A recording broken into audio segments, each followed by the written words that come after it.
Sponsored by Surfshark. Hello my beautiful watchers.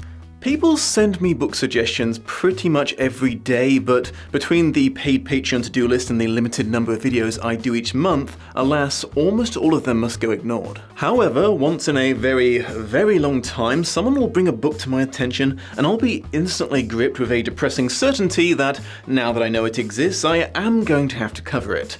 It's like making eye contact with a Pokemon trainer. Such was my fate when this monstrosity was tweeted at me. So let's talk about MAGA hat romance.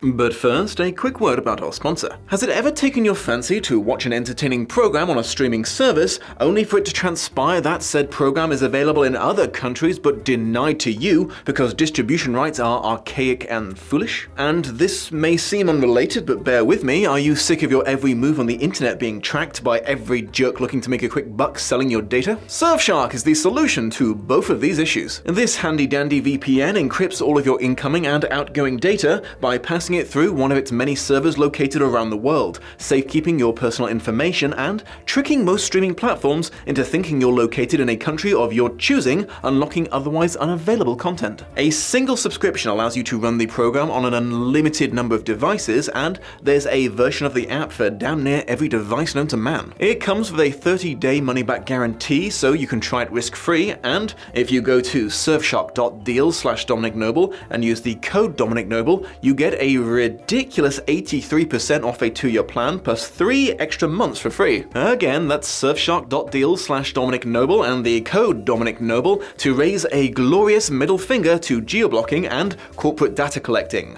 Huzzah! Right, don't be fooled into thinking this is a whole genre. It appears to just be this one author who I guess is trying to coin the phrase.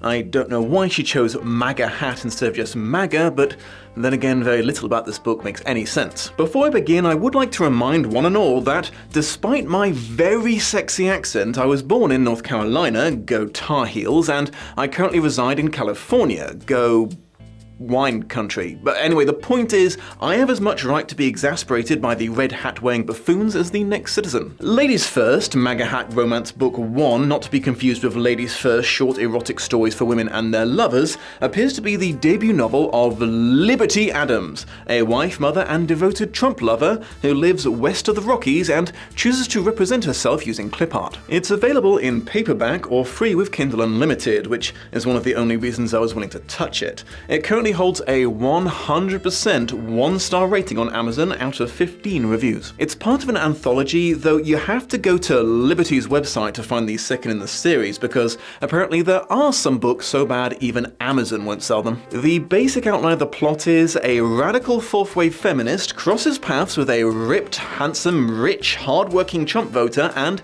despite betraying him, is slowly cured of her rage-fueled feminist ways by his honesty and kindness so they can live happily ever after. No, you are not severely concussed and hallucinated what I just said. Someone with 100% genuine sincerity wrote this plot into a book and published it. FYI, said publishing apparently took place on November 7th, 2020, so between her book and her Tangerine hero failing hard, this must have been a rough time for poor Liberty. While romance is the main plot, the secondary goal of this book is evidently to assert that Trump followers are not racist. Liberty wants to be very clear on this subject. Trump supporters could not possibly be racist because some people of color are Trump supporters. Yep, it's the classic I can't be racist, I have a black friend, but on a larger scale. Liberty takes it one step further though. Every single non-white person in this book is a Trump supporter. In Liberty's world, all minority groups voted for Trump. Incidentally, look at me, I'm a black man is exactly how I would have predicted a conservative white woman would write a black man she wishes to put words in the mouth of. So too, the depiction of feminism fits perfectly with the way that I've been assuming conservatives view it. Rage and anger had become driving forces in life, expressed by her one cosmetic indulgence of black nail polish and lipstick. Ugh, and the hair, green. her choice today, all served the rage. It fueled her activism against a world in a state of perpetual injustice. As many middle-class white people don't personally experience or perceive the issues in their country that they see feminists and other progressives attempting to rectify, and they refuse to take anyone's word for it, it genuinely seems to them that liberals are railing against perfectly normal things simply because they are filled with directionless anger. Okay, let's synopsisize this train wreck. The two leads of this book are Ricky, the aforementioned rage-filled, man-hating feminist, and Mike, the aforementioned hunky alpha male stud trumpeter. Liberty doesn't go as far as to use the terms alpha and beta males, but she sure as heck uses all the terminology when comparing Mike to other less traditionally masculine men. Ricky is attempting to pledge to an extremely cult-like feminist sorority at her university and is given the mission of infiltrating a Trump rally to write an expose about all the racism there for her blog. Despite checking and rechecking, I cannot for the life of me tell you when this book is supposed to be set. In the opening paragraph, it specifically mentions that this rally is a victory celebration taking place a few weeks after Trump's inauguration, putting it in 2017. However, in chapter 3, it's suddenly a campaign for re-election in 2020. This is a wibbly-wobbly, timey-wimey kind of situation, I guess. She's briefly assisted by a pinnacle of manhood on the trolley ride to the event, who attempts to offer her his seat and holds back the crowd for her to disembark at ladies first, which obviously triggers her feminist sensibilities into a fuming rage. She's then immediately triggered again on arrival when a woman calls her hon, because she dubs it misogynist. However, she powers through so she can start her hunt for racism, but oh no, she can't find any, and there are people of color wearing MAGA hats, and everyone's being super friendly, peaceful, and wholesome. She took out her phone to take shots with her camera. While she thought she wanted to get random and candid photographs of the people here for her blog post, it was difficult to stay true to the stereotype attendee. Women of all colors, sizes, and economic levels were everywhere. In fact, there must be at least as many women, if not more, than men. She snapped a pic with little enthusiasm. But her biggest problem, she realized, was eliminating young people, Asian, Hispanic, and blacks. Nearly every frame contained minorities, the marginalized. She managed to click off a few totally white frames, but not nearly as many as she had expected. She actually marveled at how different the mood was here, an almost infantile cheer. It was such a contrast from her own side's crowds, always accompanied by shouting and rage that often spilled over into violence. This is of course a very typical conservative view of racism, the belief that nothing short of riding a horse around with a white hood on could possibly be racist. The fact that this crowd isn't carrying torches and chanting hate speech apparently proves their innocence beyond all doubt. Leaving aside the fact that plenty of Trump supporters do exactly that, this is made extra hilarious by the fact that there is blatant racism there. Trump himself calls Elizabeth Warren by his favorite nickname for her, Pocahontas, but because Liberty doesn't understand what could possibly be inappropriate about that, her character hears this and is still like, gosh darn it, I can't find any racism anywhere! She runs into a Democrat for Trump and demands to know what he's doing there, only to be utterly stumped when he explains how much better off his working class family is after Trump kept all his campaign promises and lowered taxes for him, as she knows she can't possibly argue with those facts. She's further disappointed when she approaches a booth selling guns and discovers that, despite her expectations, the NRA is made up exclusively of intelligent, responsible gun owners who believe in proper training and handling. Liberty also slips in that thing that gun nuts do, where they're extremely pedantic about if words like assault rifle apply to mass murder weapons like the AR-15, as if that was anything. Faced with this lack of hate coming from the right, Ricky has to fight back her fear that this must mean the left is actually the hateful side for picking on these sweet, loving souls simply for having old-fashioned values. We then switch the perspective of the conservative thirst trap, who had apparently taken such a shine to her during their brief meeting on the train, he decided to follow her around for the rest of the day, watching her. This of course cannot be considered stalking because he's only doing it in case she needs protecting at some point. And what do you know, she does. As she's leaving, she's set upon by effeminate but violent anti-fascist thugs who attempt to beat her up. I was surprised that Liberty used the full term anti-fascist. Most Trump lovers consistently abbreviate it to Antifa to avoid thinking about what being anti-fascist makes them. Anyway, these weak cucks are of course no match for the Adonis Republican, who drives them off, then carries Ricky from the scene. She makes a token resistance to driving off with a complete stranger, but decides that he's a safer bet than the out-of-control liberal rioters. She stops by his house to wash off her green hair and makeup, before allowing the white-wing beefcake to give her a ride to her parents' house, losing along the way a brief argument about socialism that displayed zero understanding from either party about what socialism is. Yeah, the straw manning is pretty much continuous throughout. Liberal Ricky loses argument after argument to every conservative she matches wits with. All these things of hers were digging at him in a strange way. She kept showing a side of herself to believe the phony feminist crap she spouted. It threw him off balance. She even grabbed his bicep and moved in close to him. Under her soft hand, his arm felt like a rock, an anchor. But she didn't seem to notice. Keep in mind, this chapter is being told from Mike's perspective, so he's the one calling his rock arms an anchor and getting annoyed that she's too wrapped up in phony feminist crap to notice how buff he is. So, what is a poor, dishonest liberal to do when she didn't get the scoop she wanted? Why? Resort to fake news, of course. Ricky publishes a fictitious blog post about the day's events that reverse the roles of aggressor and savior, resulting in the authoritarian babe magnet's home and construction company getting doxxed. Why she would call him out by name if she's making things up anyway is never really addressed, but her foul defamation of an innocent hunk gets her into the sisterhood club where she discovers it's not all she hoped it would be. The man-hating feminist leadership has apparently gone mad with power over the years because they've taken to arbitrarily marking and banishing members for perceived wrongdoings, like they're a Church of Jehovah's Witnesses or something. Liberty's idea of what a feminist is continues to degrade into bizarrity, as at the end of the meeting, the sorority higher-ups invite all the remaining members to cigars and whiskey in the back room.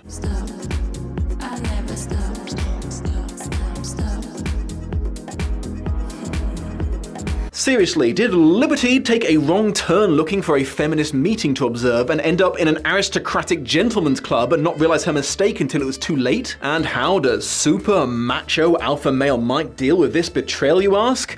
I kid you not, he snitches to her parents. Like, Liberty seems to want to imply that he's taking the high road, but that's some serious playground shit right there. The combined disappointment of her family and a black friend for telling porcupines convinces Ricky to post a retraction of her story and openly reject feminism for the pointlessly angry evil that it is. The liberal mob is so enraged by this, they show up at her house less than 24 hours later, possibly to kill her. With no one else to turn to, she calls the Tea Party muscle man for help, and while he's still upset, his Christian charity takes over and he comes and gets her to safety. She then positively begs the gun rights hottie to date her, but he's having none of it. Until he actually gets around to reading her second blog post and realizes that he loves her too. Okay, so you know how some romance stories end with someone rushing to a wedding or an airport before it's too late? Well, this book has something like that, but the terrible thing that he's speeding to save her from is getting a tattoo. Women shouldn't have tattoos. I don't like them at all, especially not on women. Nobody thinks that way anymore. Except me. Ricky, you're looking at a guy who lives his grandfather's values. Sure, she said a bit warily. How could I forget? Ladies first. I kind of feel like a man demanding control over a woman's body based on his own preferences is more of a him first, her second if he approves kind of thing, but maybe that's just my rage-filled feminism blinding me. Ricky decides not to get the tattoo, to forsake evermore the hair dye and black lipstick, and they live conservatively ever after. Reading this book is obviously a rather unpleasant experience. Leaving aside the fact that it's right-wing propaganda, it's also just really poorly written. The pacing is frustrating, the chapter structure is non-existent, the perspective is inconsistent, it lacks all subtlety, and, as mentioned, space is warped and time is bendable. The understanding of feminism displayed is so unbelievably out of touch, it really is like reading an alien's interpretation based on secondhand information.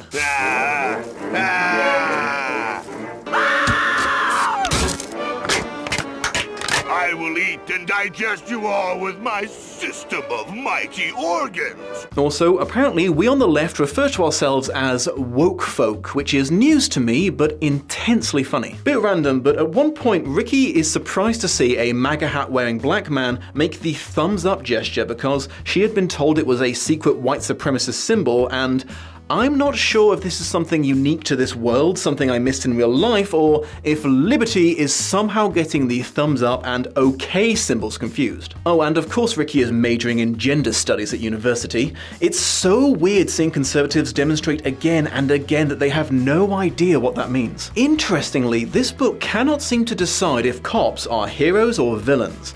A feminist is banished from the club for associating with one, and Ricky is worried that the same will happen to her one day for secretly believing they're fine people, but on multiple occasions, cops obey orders to look the other way and not impede the woke mob from their rioting. When the MAGA macho man was having his moment of indecision at the end, his family actually vouches for Ricky being a good person deep down. Their reasoning being she took off her makeup and washed out her hair coloring before going to see her parents because she knew that they didn't approve of it. Her redeeming feature was that she suppressed her true self around her family. Liberty also evidently has an intense fascination with the word female, and once you notice it, it starts to drive you mad very quickly. He expected back a dose of shrill female invective. If she were a different female, he'd be holding her hand. Besides, it's my right as a toxic white guy to tell an intersectionally challenged female she's beautiful. Without warning, she stepped in close, looking him right in the eye. His female defense shield went up. She could play with a man's senses as well as any female. Every tear was real. There was no faking this helpless and female self. Look who she is. I don't want a girl like that. She colors her hair weird, runs around with man-hating females, but tears didn't count. They, like words, were just another weapon wielded by females. Liberty. On the extreme off chance that you're watching this, I am about to blow your mind. Are you paying attention? Ahem. Woman.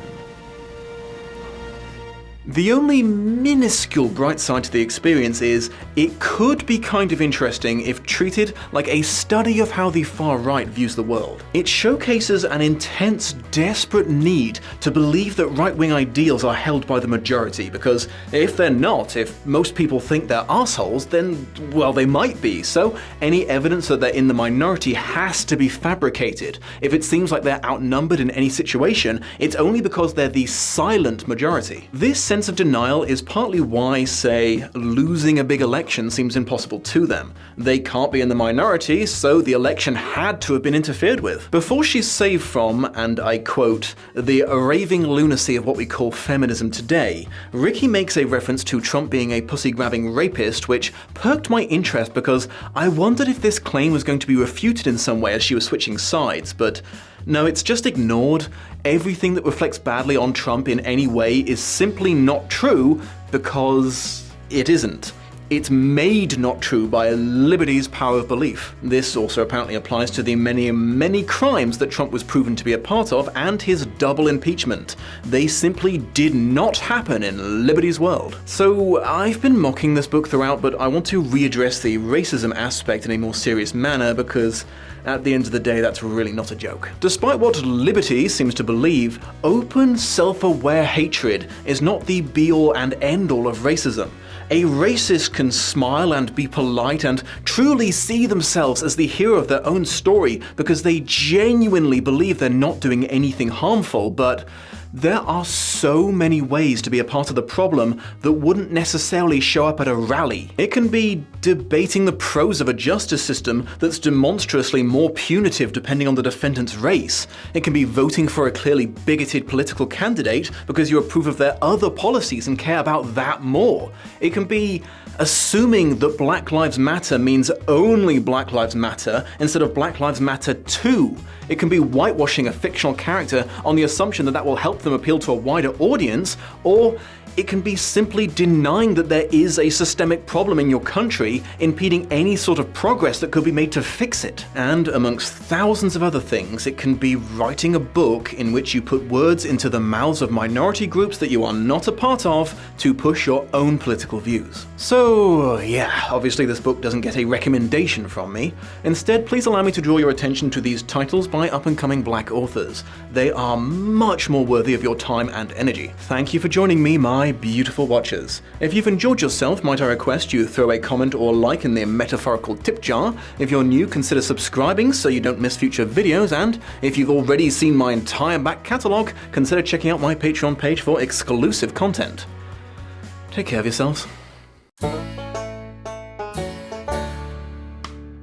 A woman shouldn't have tattoos, according to my granddad's values, and she don't need no job when she can stay at home and pop out a couple of kids on whom to dote, and she don't need the right to vote. Let's make America great again and get back in that kitchen. Much love and appreciation to my patrons of honor, Shelby Holtz, Atel Spurdloff, and Trace Carter. And special thanks to Ilnage for writing and performing the outro music. Check out his channel for more parody and original songs. Such was my fate when this monstrosity was, my bones, obviously triggers her feminist sensibilities into a It's available back. Words. Her foul dehauptfeminischen. What is happening to my brain and voice?